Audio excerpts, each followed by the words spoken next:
grant monies. And in 2008, the Central California ICAC task force really began to grow and has since expanded to 64 affiliated law enforcement and prosecutorial agencies. Homeland Security Investigation is our law enforcement partner and is helping us administer this initiative here locally. I will introduce Homeland Security Investigation Special Agent in Charge, Tatum King, who will speak after I do. And then Assistant District Attorney Steve Wright will also speak. Then we'll wrap it up and we'll take your questions. The Fresno County Sheriff's Office serves as the lead agency for the Central California ICAC. We serve over 3 million citizens in a 9-county area of Central California. We're responsible for conducting both reactive and proactive investigations. The Central California ICAC Task Force investigates persons using the Internet to attempt to engage in sexual contact with underage children, persons who send children web camera feeds of or files displaying sexual acts, and persons who download or distribute child exploitation files using email or file sharing networks. The task force also conducts education for children, adults, and community groups to help them learn to be safer on the Internet and thereby reducing online victimization. What we're going to talk about today is a proactive investigation conducted by ICAC. We call this Operation COVID Chatdown. A total of 34 men from the Central Valley have been arrested and booked into the Fresno County Jail on various charges related to arranging to meet with a child for sexual exploitation. The suspects range in age from 19 to 63.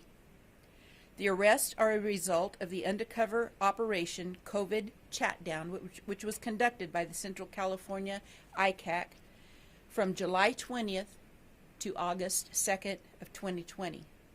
Agencies involved include the Fresno County Sheriff's Office, the Multi-Agency Gang Enforcement Consortium, or MAGIC, the Fresno Police Department, Clovis Police Department, Kingsburg Police Department, Parlier Police Department, San Luis Obispo Police Department, the Fresno County District Attorneys Association, Contra Costa County District Attorney's Office, U.S. Attorney's Office, and Homeland Security Investigations.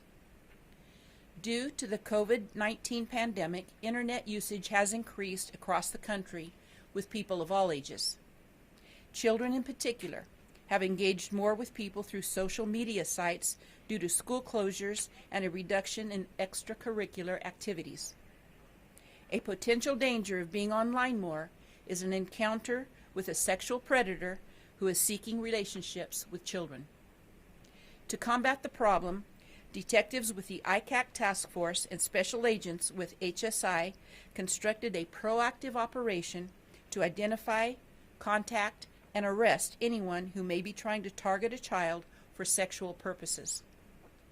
Detectives use technology against these predators, posing as 12 and 13-year-old boys and girls. They converse with them through online apps. During their conversations, these suspects use sexually explicit language and sent graphic photos to the detective pretending to be a child. Once the suspect requested to meet with the child, detectives arranged a meeting at a predetermined location, and when the suspect arrived, rather than find a vulnerable child victim, detectives were there to arrest them. No actual children were ever used or placed in danger during this investigation. One of the most notable arrests was that of 55-year-old Thomas Binford of Clovis.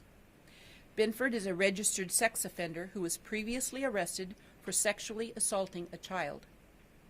Along with the crime of trying to meet with a child for sex, detectives found Binford to be in possession of child pornography. This included images of infant bondage and infant rape. Another man arrested had intentions of having unprotected sex with a 13-year-old girl. He later told detectives he is HIV positive. Operation COVID Chatdown remains an ongoing investigation, and more arrests could be made. So far in 2020, The ICAC task force has made more than 90 arrests related to the distribution and possession of child pornography, including images of children being raped. This is nearly double the amount of arrests in 2019, which had 50. Most of these arrests occur with victims not being known due to this violent material being produced all around the world and then shared across the internet. However, ICAC detectives are well aware that suspects who view child pornography can easily progress to hands-on crimes against children. Operation COVID Chatdown is a prime example of how deviant sexual behavior preying on vulnerable children can escalate.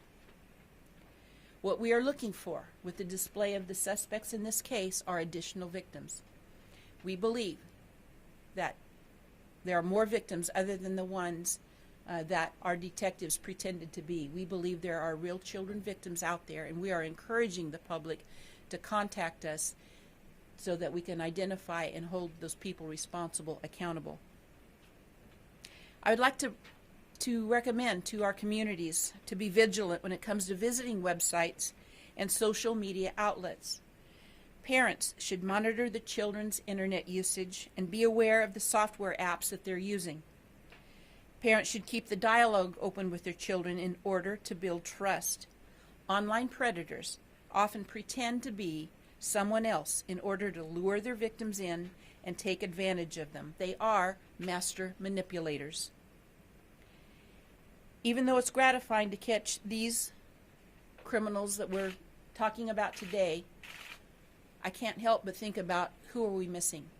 How many children are being victimized by suspects like this and we don't know about them? So we encourage the public's help in identifying these predators. We're asking that parents and children report suspicious behavior right away to law enforcement. We work very closely with the National Center for Missing and Exploited Children, or NCMEC. They have a cyber tip hotline. We'll provide the link to that to you. And as always, we also have our local Crime Stoppers, and anyone can call in at 498-7867 or log into valleycrimestoppers.org to report this criminal activity. Now, I would like to introduce Special Agent in charge with Homeland Security Investigations, Tatum King.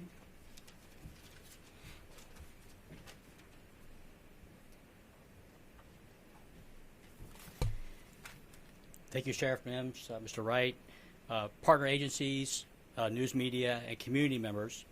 Good morning, and thank you for participating today, either virtually or in person.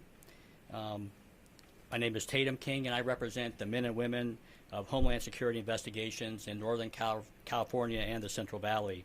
As the partner federal law enforcement agency on the Central Valley Internet Crimes Against Children Task Force, I am proud of the ICAC's ongoing efforts to safeguard children online, most especially during the COVID pandemic, where use of the internet for online learning and media consumption has significantly increased.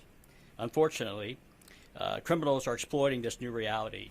In fact, the National Center for Missing and Exploited Children, a longtime partner to the ICACs and Homeland Security Investigations, stated that online enticement reports have increased by 93.33% between January and June of 2020 versus the same period in 2019. NCMEC also recorded a 90.46% increase in cyber tips, and these are reports of online exploitative activity by online service providers, parents, concerned citizens over the same period. For this Fresno Operation COVID Chatdown, the following partner ICAC agencies provide significant contributions, and I want to mention them again as the sheriff did, just to show how it's so important that we work together. There's so much work to be done. It's daunting. I think the task is daunting, but these folks are committed to making it safe. So again, the Fresno County Sheriff's Office, the Multi-Agency Gang Enforcement Consortium, the police departments from Clovis, Fresno, Kingsburg, Parlier, San Luis Obispo, the U.S. Attorney's Office for the Eastern District of California, the Fresno County District Attorney's Office, the Contra Costa County District Attorney's Office, as well as, of course, our partners, Homeland Security Investigations, my agency here in Fresno. This focused enforcement effort took place July 20th to August 2nd and led to the 34 criminal arrests mentioned by the sheriff. And they were arrested for sending harmful material to seduce a minor, arranging a meeting with a minor for a lewd purpose, and possession, transmission, and transportation of child pornography. And I will note that the defendants are presumed innocent until proven guilty. While there were 34 arrests of subjects who traveled to a Fresno address to engage in unlawful acts, this is a fraction of the potential threat, as the sheriff mentioned. There were 190 online contacts who continued to chat even after they knew they were talking to a minor. So these folks know exactly what they're doing. As quoted by our former director of investigations, and I'm going to paraphrase, leaving your child or loved one alone on the internet is like dropping them off at a public park at midnight without a cell phone. Parents and caregivers must be wary of all online activity with unknown persons. We encourage parents to utilize online educational resources such as NCMEC's NetSmarts. HSI also has a program called iGuardian to see how they can help safeguard their children online. In closing, HSI will continue our partnerships across the Central Valley and across the world. And I say world to underscore that this is not just a problem here in Fresno or the Central Valley. It's an international scourge, as the internet has no borders. And so violators can prey on children from anywhere at any time. With nearly 4,000 child exploitation arrests made nationally by HSI in 2019, 60 of those arrests and 2 victims rescued here in Fresno, we're going to continue focusing on protecting our children, our most valuable members of our community.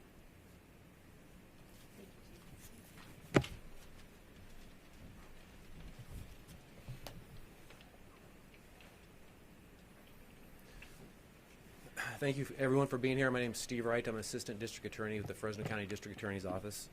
And on behalf of the District Attorney's Office, I would like to thank all of the agencies and all of the personnel that were involved in this operation, starting with ICAC, the Fresno County Sheriff's Office, the Multi-Agency Gang Enforcement Consortium, the Fresno Police Department, the Clovis Police Department, the Kingsburg Police Department, Parlier Police Department, San Luis Obispo Police Department, the Fresno County District Attorney's Office, the Contra Costa District Attorney's Office, U.S. Attorney's Office, and Homeland Security Investigation. So thank you, individuals, the agencies that are here, and the law enforcement officers that are in the back of the room that have been involved in this investigation. Thank you for doing this great work. And this is a great example of collaboration between many different agencies across different jurisdictional lines to protect our children during these difficult times. And my office is looking forward to working with these different agencies and prosecuting these cases. My office's participation at an early stage in this investigation was very helpful, and that we have been able to assign a prosecutor to handle all of these cases from their inception.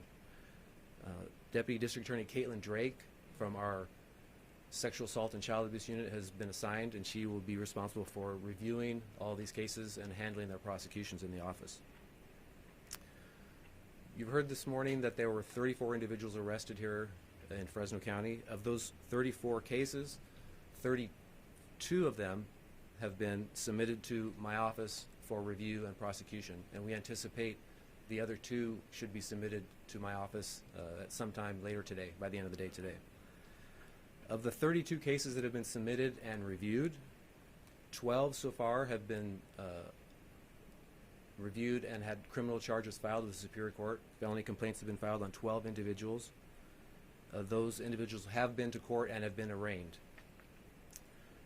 The remaining 22 cases of the 34 will be reviewed for possible prosecution, and appropriate charges will be filed prior to their court date.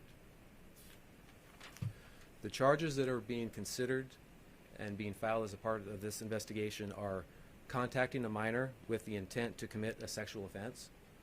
If convicted of that crime, a defendant would face a maximum of up to 4 years in custody. Arranging a meeting with a minor to engage in a sexual act, and if convicted of that charge, a defendant would face up to 4 years in custody. Sending harmful matter to a minor, and if convicted of that crime, a defendant would face up to 3 years in custody. And finally, possession of child pornography. And if convicted of that offense, a defendant would face up to 3 years in custody. I would like to end by again thanking all of the law enforcement officers who investigate these types of crimes and protect the children of our community. And I would like to remind everybody who's listening and who's going to hear about this press conference that preventing child sexual abuse is all of our responsibility, every one of us. It's the community's responsibility to keep our children safe. Whether you're a parent who has a child at home, now because schools are out, as Sheriff Mims indicated earlier, it's your duty, it's your responsibility to see what they're up to and to monitor and make sure they are not being victimized. Whether you're an aunt, an uncle, another relative, a friend, a neighbor, a teacher, please, if you see something that's unusual, that looks unusual, or it doesn't look right, say something, do something about it, and let's keep the children of our community safe. Thank you.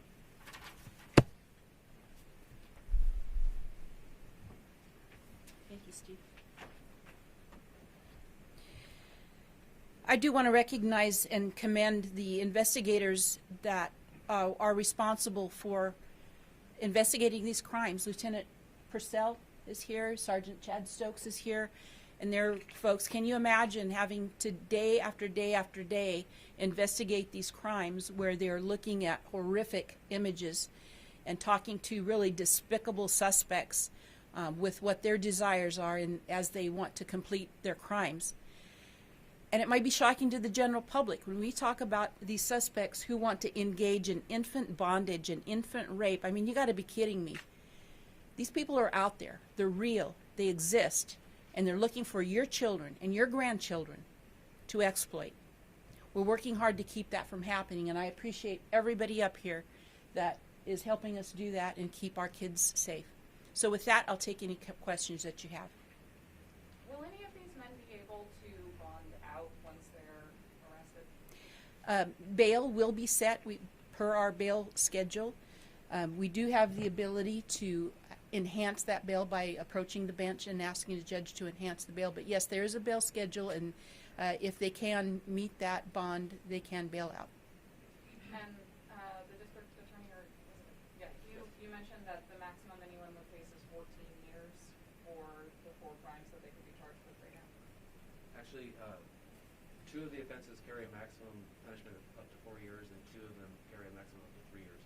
Depending on the charges and the sentencing structure, I would not say that it would be up to 14 years, but each individual, it depends on what specific offenses they committed as to what their exposure would be.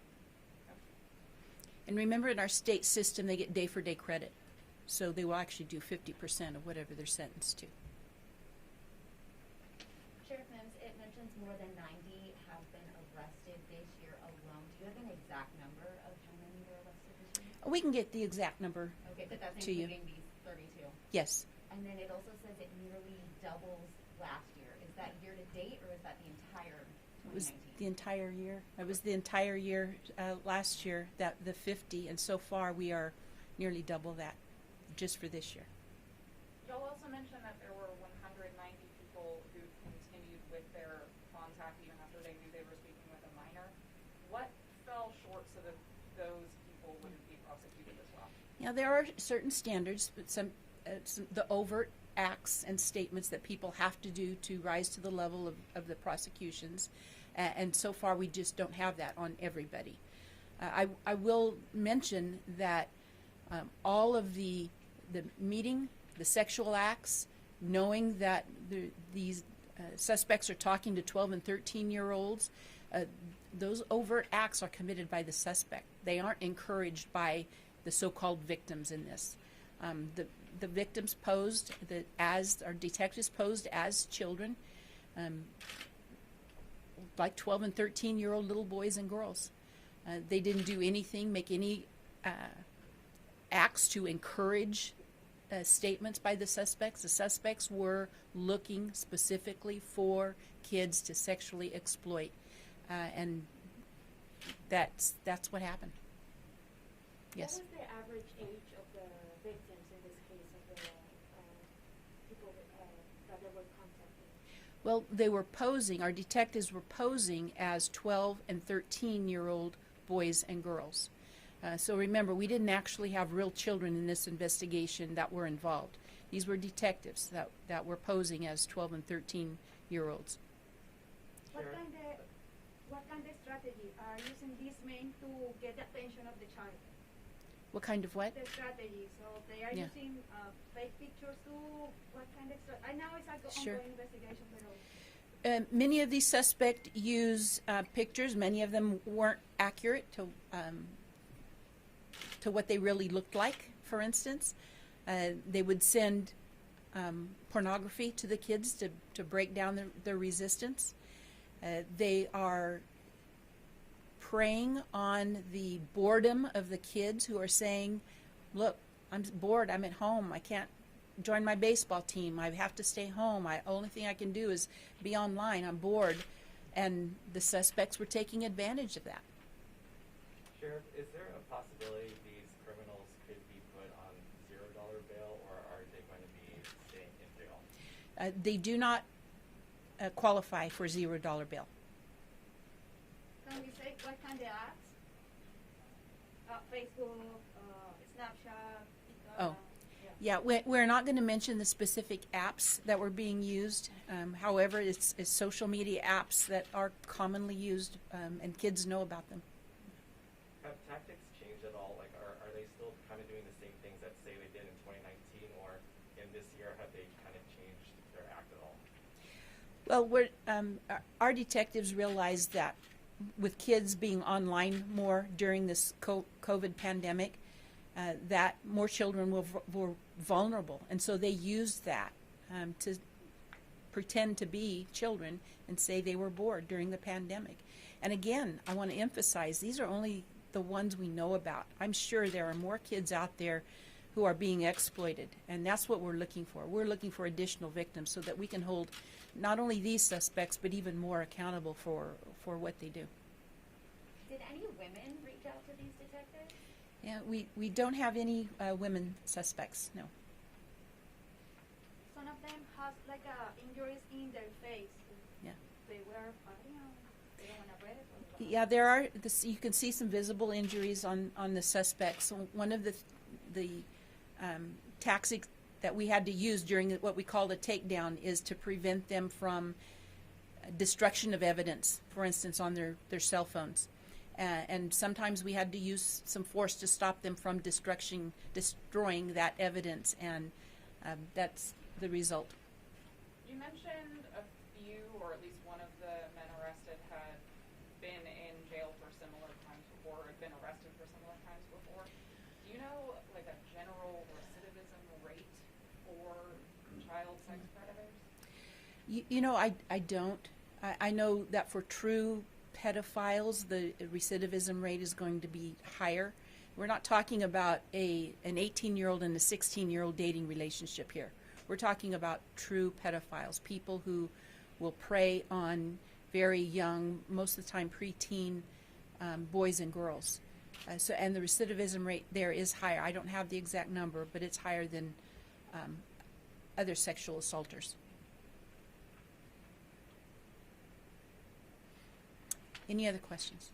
Did you have some suspects travel from outside of the Fresno County area? You said you were Yes. with other, maybe coastal towns or something. You have the act of actually traveling into Fresno County to Yes, they commit were. these crimes. They were coming from Tulare County, from up north in Stockton, Merced County area, Kern County. So we call this kind of case a traveler case. They actually travel some distance to meet with these children, specifically to exploit them sexually.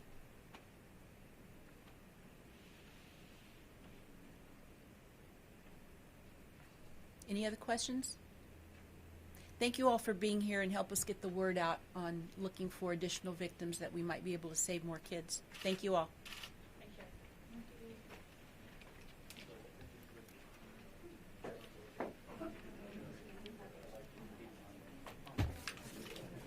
Yes.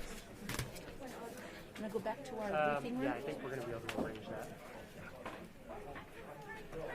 I was trying to see what kind of happened like about